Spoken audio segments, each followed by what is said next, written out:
What up, peeps? It's your girl, Dash. Come back to Real Takes. Well, it's time, guys. It's movie review time, and this is for the movie titled Barbarian, directed by Zach Kreger. This is starring Bill Skarsgård, Georgina Campbell, Justin Long, and there's one person's name I really don't want to say. Before I jump into it, this will be spoiler-free, hence why I don't want to discuss one particular character in this movie.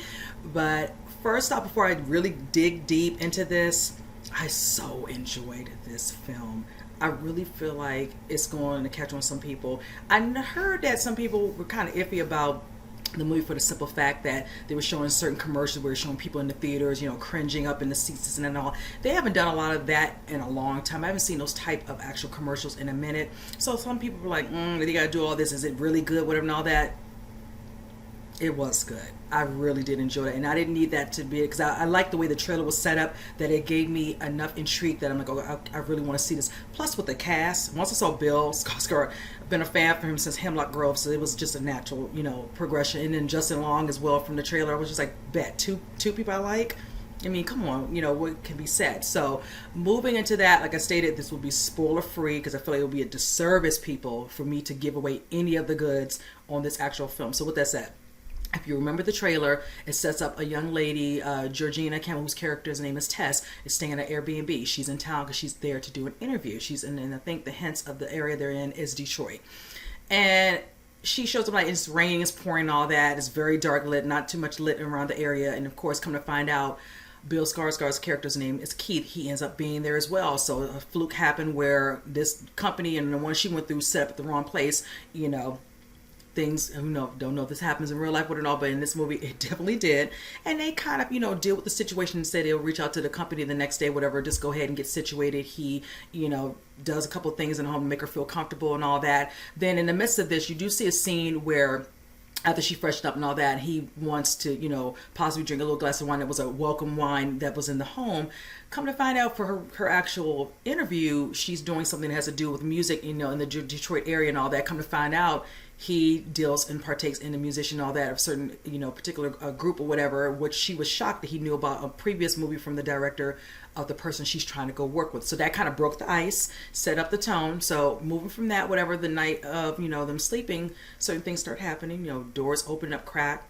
She thinking it's him. Then eventually, he's like, no, you scared me. Oh my God. But then eventually she wakes up, interview and all that. I will say this, and this is just my red flag. When you go to the interview and the person asks, well, where are you staying at? Where'd you get to go that? Because a lot of the hotels are booked. Well, I'm staying over at this Airbnb and such and such. And she's like, excuse me? You're like, what? She's like, why are you there? You shouldn't be there with her. No. She's like, okay, it's fine. I have somebody who's staying there. She's like, be careful, okay? That would have just been me like, what? Let me just pack up.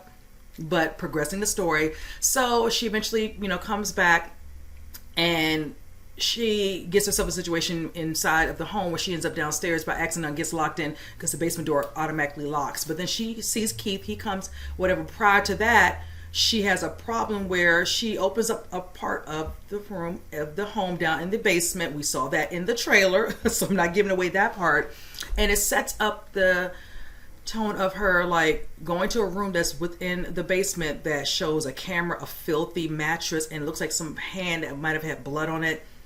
And none the wise whatever and all that. So when she starts hearing some bam and she all of a sudden sees Keith and she's like, we got to get out of here. We can't stay here any longer. Whatever. He's like, what are you talking about? Something in the basement. Whatever. Is this room? I saw this. And he's like, a camera, a bed.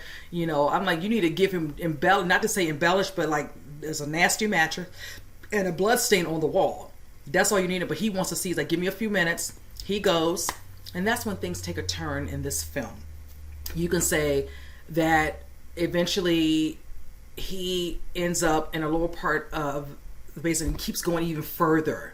I don't know if you all seen some of these posters that are about for Barbarian where it kind of hints to that, and that's a good way to hint to it without even really saying anything about the movie. It's just telling you there's stuff going on in this house that you would never think is actually happening, unbeknownst to anyone. So she, all of a sudden, he's not there when he was supposed to be only down there for 30 seconds, and then she's yelling out for him, Keith, help, and just like, there we go. Now I will say this, she had to think for a minute, did she want to? But he's a good guy. Oh, he was great, gentlemanly, everything and all that, from when she met him with the situation they're dealing with the Airbnb. So again, she did have a moment of a reflection, but decided to go find it, whatever and all that. And let's just say when she eventually does find him, certain things start happening. and it starts to pick up the pace. One thing with this film I noticed, a little bit of a slow burn, but I don't mind that. Some people, they want instant gratification right away within a film like that. I don't like that. You're setting up a story. And one thing with her, since I'm saying we have her character, we have Bill, and then we have Justin Long, when the incident happens, you know, within her going downstairs trying to locate Keith, then it sets it up where we finally get introduced to Justin dealing with his situation. He's in LA, he's dealing with some stuff where somebody doesn't want to work with him again, but come to find out he plays an integral part in this particular property. He ends up having to sell some things and all that due to some situation that happened with his place of business, and it sends him to Detroit to the exact same home. And let's just say, you know, one thing I like about Justin, he can be very comedic. He definitely does horror because I've seen him in previous films, but I like how he can play that, you know, funny, but then he can shift it and go straight into a horror genre where you see his overall behavior and personality shifts and it changes. And with this one, him not understanding why he's finding clothes, he's finding things, somebody's staying here, I thought you all took care of this, what's going on, whatever. Then he eventually goes down to the basement and sees something that's not sitting well with him, but then he's seeing all this extra space, like what's going on here, I can add on to this property, oh, let's do this. Then from there he goes even deeper. That's where you see where Tess had to go down because she heard the screams of Keith. And that's when I say more and more certain things start to come, more of a revelation of what's going on beneath this house. Like when I stated before, there's one particular person I don't want to discuss in this because it would definitely be a spoiler. This person, very well-known actor, love me some him, but it's just the fact that we see this particular home setting when Detroit was, this particular area of Detroit is booming, going back a couple decades back. It's not showing peasant age going back in the past, and it shows this individual playing a very significant part, which reveals a lot of what Tess, Keith, and AJ, Justin Long's character's name, is dealing with. The creepy factor in this film, I just, the tension I felt watching all these particular scenes with those three different characters was just, it was, I loved every bit of it. You know, some people are like, oh my God, is something about to happen? Whatever. No, I love the building of a moment like that. Also, one scene where I love the way the music sets up certain scenes when they're getting ready to, oh, let me go down these stairs, you know, and I got to turn on my light off my phone, and you see them going down, and you're dealing with the way the music just changes, shifts, and it keeps getting intense, whatever. I love it. I love it. It definitely adds a lot to it. Definitely a creepy factor, disturbing, gory, shocking, unpredictable. There's so many words I can really use to describe this. I really feel like this movie has a potential to be considered a cult classic the way it was done. I like the way the storyline progressed. And then being Georgina Campbell is going to be considered, honestly, to me, a final girl. It's going to happen. I feel like the way she was portrayed in this, because going through what she's going through, dealing with, you know, what's going on with Keith, and then, you know, end up, you know, coming in contact with AJ, and then trying to find a way to get out of the situation, and then dealing with another situation where someone, you know, is all about themselves, and then you're still trying to help. You know, I'm really trying my best not to spoil it, but yes, this movie was so good. Like I said, the reveal of what's really going on in this house was not what I was expecting. And I like just knowing that if you think you knew what was happening, even from watching the trailer, you were totally wrong. Like, but I will say this, hence the title, if you read the definition, you'll definitely understand, especially after you've watched the film. You already know what the definition of Barbarian. So when you see this and you see exactly the person in this movie who plays a mad part in why these things are happening, and you're like, oh, okay. Oh, so yes, definitely. Again, I really enjoyed this film so much so I would want to go see it again.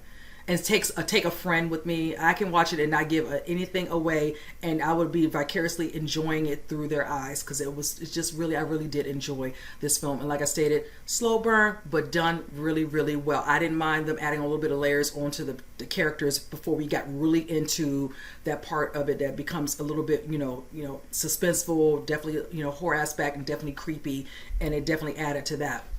So, you know, again, director knocked it out of the park, because I think they said he's normally known for writing more comedy types of things, but to delve into horror, Zach Cregger, he did the damn thing with this one. I just can't say it enough. Again, the cast: Bill Skarsgård, Georgina Campbell was amazing. Justin Long never disappoints me, and that other person in this film that I don't want to get into did an amazing job. Definitely was creepy in this film. So with that said, you guys, I will say comment below.